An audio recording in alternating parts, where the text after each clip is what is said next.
चरित्रे ब्रह्मोपदेष्ट्रे मे गुरवे दैवताय च प्राप्याय प्रापकायास्तु नमः श्रीनिधये नमः।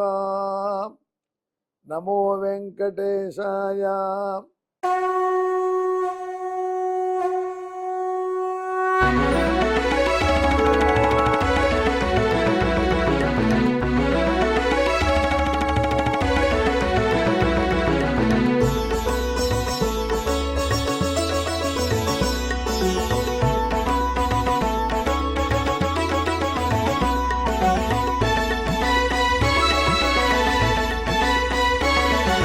सहस्रनामं सहस्रनामं श्रीवेङ्कटेश सहस्रनामं सहस्रनामं सहस्रनामं श्रीवेङ्कटेश सहस्रनामम्।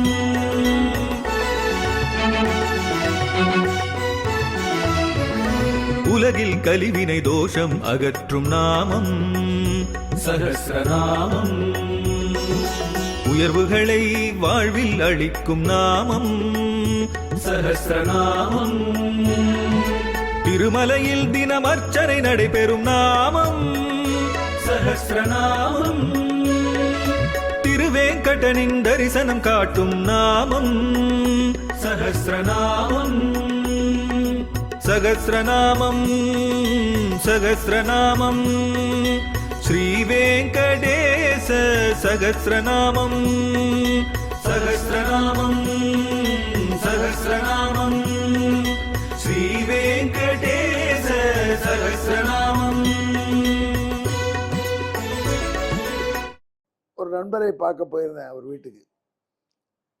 அவர் மாடியில நடுத்தர வயது உள்ள ஒருத்தர். அவர் இறங்கி படிச்சிட்டு இருக்கார். இந்தியாவின் பொற்காலம் குப்தர்களின் பொற்காலம். குப்தர்கள் ஆண்ட காலம்தான் இந்தியாவின் பொற்காலம் என்று சொல்லப்படுகிறது என்று ஹிஸ்டரி நோட்டு பண்ணிட்டு இருக்கார். ரொம்ப வயசானவராக தெரிகிறார்.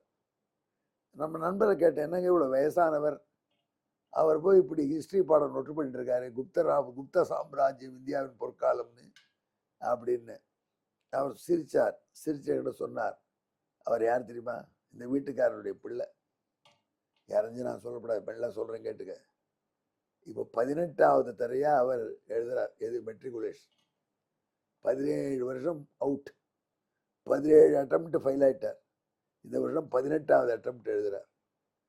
நம்ம நீங்கள் கேள்விப்பட்டிருக்கீங்க, அவங்கெல்லாம் வந்து படையெடுத்தார்கள். யார் மீது படையெடுத்தார்கள்? சோமநாதபுரத்தின் மீது அரேபியர்கள் 18 முறை படையெடுத்தார். அவர்களுக்கு மிஞ்சின ஆசாமி நம்பாடு. 18 வருஷமா மெட்ரிகுலேஷன் எஸ்எல்சி எழுதுறான். இது வரைக்கும் பாஸ் ஆகலாதான் ஹிஸ்ட்ரி நோட்டு பண்ணிட்டு இருக்கான் அப்படின்னார். நான் சொன்னேன், இவருக்கு மேலே பெரியார் ஒருத்த உண்டியா? அவன் யாருன்னா 18 தடவை மதுரை நகர் மீது படையெடுத்தான். யாரு? ஜராசந்தன். அக்ஷோகிணி சைன்யம், பெரிய சைன்யத்தை திரட்டினான். திரட்டி பயிற்சி கொடுத்தான். பயிற்சி கொடுத்து மகத தேசத்திலிருந்து நெருங்கி வந்தான் உத்தரப்பிரதேசத்தில், தற்கால உத்தரப்பிரதேசத்தில் உள்ள மதுரா நகரத்துக்கு. பார்த்தீங்களா? மகத தேசம் என்கிறது பெரும்பாலும் பீகார். பீகார்லேருந்து யூபியில் உள்ள மதுரையை நோக்கி படையெடுப்பான். அவன் மகத நாட்டை ஆண்ட மாபெரும் அரசன் ஜராசந்தன் பெயர். அந்த ஜராசந்தன் சேர்த்து வச்சிருந்த சைன்யத்தை ஒரு அக்ஷோகிணி சேர்த்தான். சேர்த்து அவர்களோடு கூட மதுரையை தாக்க வந்தான். ஏன் மதுரையை தாக்கினான்னா, கிருஷ்ணனை கண்டா அவனுக்கு ஆகாது. கிருஷ்ணன் ரொம்ப சின்ன வயசு, ஜராசந்தன் வயசானவன். ஆனாலும் ஜராசந்தனுக்கு கிருஷ்ணனை ஏன் பிடிக்கல? ஜராசந்தனுடைய மாப்பிள்ளை தான் கம்சன். கம்சனுடைய மனைவிகள் அஸ்தி பிரசஸ்தி என்று பெயர். அவர்கள் இருவரும் ஜராசந்தனுடைய பெண்கள். தன் பெண்கள் மாங்கல்யத்தை தாலிக்கரை இழப்பதற்கு காரணமாயிருந்தவன் கிருஷ்ணன் என்பதனாலே ஜராசந்தனுக்கு கிருஷ்ணனை பழிக்கு பழி வாங்கணுங்கிற பேராசை. இது மட்டுமில்ல, பொதுவாகவே அவனுக்கு நல்ல காரியம்லாம் பிடிக்காது, சனாதனம்லாம் பிடிக்காது. அதனால கிருஷ்ணன் சனாதனிகளை அவனை சப்போர்ட் பண்றான்னு கிருஷ்ணனுக்கு பிடிக்காது. அதனால கிருஷ்ணனை தாக்குவதற்கு உக்ரசேன மகாராஜா ரொம்ப சாதாரண ராஜா. கம்சன் போயிட்டான், மதுரை சைன்யத்துக்கு வலிமை கிடையாது. இருந்தாலும் அந்த மதுரையை தாக்கும் பொழுது தான் தோத்துடக்கூடாதுன்னு பாடுபட்டு ஒரு அக்ஷோகிணி சைன்யம் திரட்டினான். ஒரு அக்ஷோகிணி சைன்யத்தை திரட்டி அதை மதுரையை நோக்கி தானே ட்ரைனிங் கொடுத்து அழைச்சிட்டு போனான். போர் நடந்தது. மதுரையினுடைய சைன்யத்தை இழுத்துக்கொண்டு கண்ணபிரான் வந்தார். கண்ணபிரானும் பலராமனும் போர்க்களத்தில் இருக்கார். ஜராசந்தன் யுத்தம் பண்ணான். ஜராசந்தனுடைய படைகள் சின்னாபின்னமாக்கப்பட்டன. பலராமன் பிரமாதமா சண்டை போடுறார். கிருஷ்ணர் கூட இருந்து அண்ணனுக்கு அனுசரணையா இருக்கார். இப்போ ஜராசந்தன் தான் பாக்கி. ஜராசந்தன் மீது கதையை ஓங்கி போட்டா போயிடுவான். அந்த செகண்ட் அதுக்காக பாடுபடுறாங்க. அதுக்காக ஜராசந்தனை நிராயுதபாணியா எல்லா ஆயுதத்தையும் இழந்து நிற்கிறான் கதா யுத்தத்துல. அவனை ஓங்கி ஒரு அடி அடிச்சா போயிடுவான்னு கதையை ஓங்கினார் பலராமன். கிருஷ்ணர் வந்தார். அண்ணா அண்ணா கை, ஏண்டா எதிரிய கொல்ற சமயத்தில் நீ வந்து நிற்கிற, ஒரு விட்டுடுங்க அண்ணா. ஏன் மன்னிப்பு கேட்குறானா? அவன் மன்னிப்பு கேட்கலண்ணா, இருந்தாலும் விட்டுடுங்க. என்ன இருந்தாலும் நம்ம அவனுக்கு கோபம், அவனுடைய மகள் விதவைகள் ஆயிட்டார்னு, நம்ம மாமாவுக்கு மாமனார், அதனால விட்டுடு. சரி இப்போ தப்பிச்சு போ என்று சொல்லி போர்க்களத்திலிருந்து கிருஷ்ணனும் பலராமனும் திரும்பினார். ஜராசந்தன் ஒரு அக்ஷோகிணி சைன்யத்தை இழந்த சோகத்தோட துயரத்தோட போர்க்களத்திலிருந்து கிளம்பி தான் ஒருவனும் தனியாக வந்த பொழுது ஜராசந்த பேரரசு வருகிறார், மகர மன்னர் வருகிறார், பராக் சொல்றதுக்கே ஆள் இல்லை. இப்போ அவனை தான் சொல்லுவோம் நம்மள மாதிரி. அந்த மாதிரி ஒரு நிலையில பாட்டலிபுத்திரத்துக்கு பாட்னாவுக்கு மீண்டான். இப்படி ஒரு சின்ன பையன் கிருஷ்ணன் நமக்கு ரெக்கமெண்ட் பண்ணி உயிர் பிச்சை கொடுத்தான். கொல்லணும் அவங்களை. மறுபடியும் படை திரட்டினான். மறுபடியும் அக்ஷோகிணி சைன்யம் திரட்டினான். மதுரை நோக்கி வந்தான்.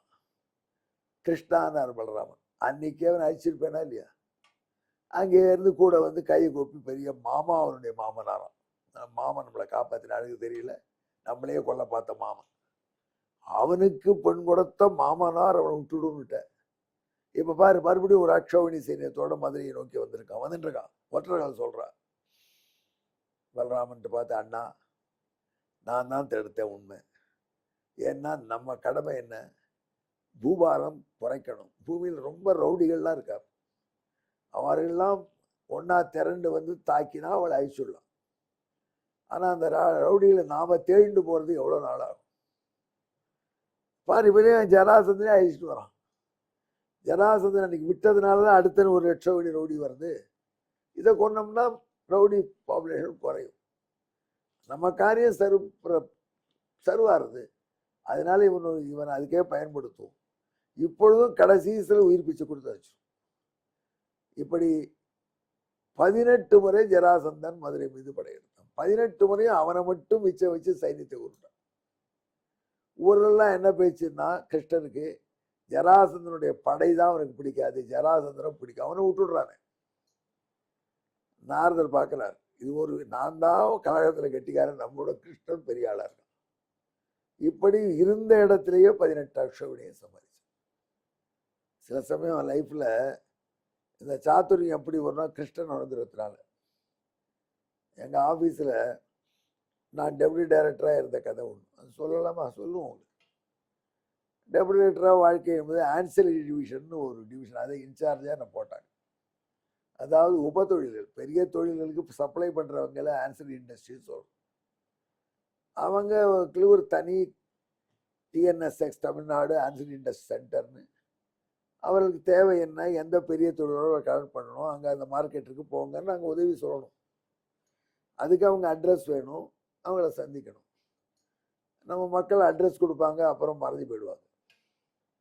வேறு அட்ரஸுக்கு மாற்றுவாங்க, நம்ம சொல்ல மாட்டாங்க. அவங்கள போய் கண்டுபிடிக்கணும். இதே அட்ரஸ் இருக்காங்க, எப்படி கண்டுபிடிக்கிறது? அதுக்காக நான் என்ன பண்ணேன், ஒரு மீட்டிங் போடுறேன் வாங்கன்னு சொல்லி எல்லாருக்கும் கடுதாசு போட்டேன். போட்டால் லெட்டர், அந்த லெட்டரில் வந்து 80% திரும்பி வந்துடுச்சு. ஆஃபீஸில் எந்த கடுதாசாலும் முதல்ல டைரக்டருக்கு போகும். அவர் பார்க்குறாரு, பார்த்தா 60 லெட்டர் அன்றைக்கி வருது, மறுநாளைக்கு 60 லெட்டர். ஒரு லெட்டருக்கும் அந்த காலத்தில் கவர்மெண்ட் ஸ்டாம்பை ஒட்டினா ₹1 எவ்வளோ செலவாயிண்டே போகிறது. அவருக்கு ரொம்ப கோபம் வந்துடுச்சு. உடனே எனக்கு ஒரு மெமோ கொடுத்துட்டார், கவர்மெண்ட் பணத்தை ரொம்ப வேஸ்ட் பண்ணிட்டேன், நீ ஏன் உன் மேலே ஆக்ஷன் எடுக்கக்கூடாது, இதில் அட்ரஸ் கடுதாசு போட்டு எல்லாம் திரும்பிடுச்சு, அதனால இதை எச்சரிக்கையாக பண்ணியிருக்கணும் அப்படின்னு போட்டார். மேம் பாருங்க சார், நல்லது செய்ய போனால் டேரக்டர் மெமோ கொடுக்குறாரு, போய் கேளுங்க, நான் ஒன்றும் பண்ண பதில் எழுது. நான் எழுதினேன், அந்த இண்டஸ்ட்ரி இருக்கா இல்லையான்னு தெரியணுமா இல்லையா நமக்கு. அதுக்கு நான் என்ன பண்ணுவேன், ஒரு ஆள் அனுப்பிட்டு வச்சுக்க, அவனுக்கு போக வர பஸ் சார்ஜு, அவனுக்கு படி எல்லாம் கொடுக்கணும். அப்போ ஒரு இண்டஸ்ட்ரியும் போயிட்டு வந்து ஒரு நாள் 2 இண்டஸ்ட்ரி போவான்.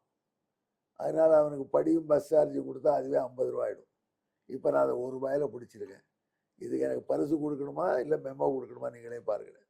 10 லெட்டர் வாங்கி போடுவோம் கெட்டிக்காரம்பா அப்படின்ட்டார். இந்த ஐடியா அப்படியே தொடர்ந்து எங்கள் கிருஷ்ண பெருமான் தான் சொல்லி கொடுத்தான். அவன் தான் ஜராசந்தனை மட்டும் விட்டுட்டு ஆளை பிடிச்சி அடிச்சுட்டு இருந்தான். அவன் ஆளாக கொண்டு வந்து கொடுத்தான், ஒருத்தரம் ஒழிச்சுட்டான். அதைத்தான் நாரதர் ரசிக்கிறார். ஜராசந்தனுடைய படையை துவேஷம் பண்ணினவர். எப்படி இருக்குது திருநாமம்? இந்த மாதிரி சமயோசிதமான அறிவை கொடுக்கும் இந்த திருநாமத்தை ஜெபித்தார்.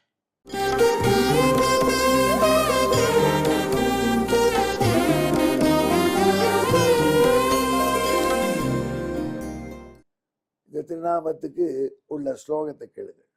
ஜராசந்தாகிருதம் சைன்யம் ஜயவாரமசௌ ஜயன் ஜராசந்த பலத்வேஷி ஜயாதி கதித பிரபு. ஜெயம்னா 18 அர்த்தம். 18 முறை ஜராசந்தனுடைய சைன்யத்தை துவம்சம் பண்ணி வெற்றி பெற்றவன். ஆகினால் இவனுக்கு ஜராசந்த படையை வெறுப்பவன்ற பெயர் வந்துடுச்சு. இப்படி இவன் வைபவத்தை ஜெயம் மகாபாரத முதலிய இலக்கங்கள் சொல்கின்றன. அப்பேற்பட்ட பெருமை பெற்றவன் எம்பெருமான்.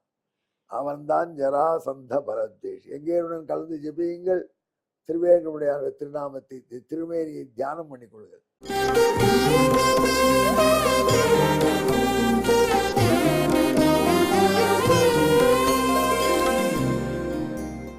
ஜராசந்த பலத்வேஷினே நமஹா. இதுக்கு தமிழ். 18 முறை படையெடுத்த மதிகேடன் மகதன் தன் படையிடம் வெறுப்பென எண்ணிட அவனை தப்ப விட்டிட்டு பூபாரம் போக்கிடுவான் ஜராசந்த பலத்வேஷியாமே. நமோ வெங்கடேஷாயா. நன்றி, வணக்கம்.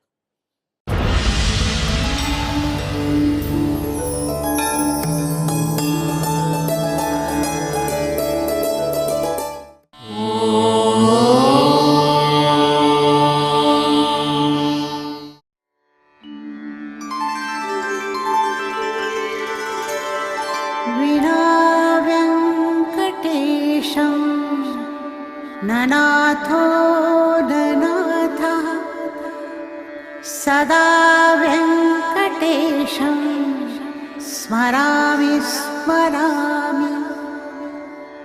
हरे वेङ्कटेश प्रसीद प्रसीद. प्रियं वेङ्कटेश प्रयच्छ प्रयच्छ.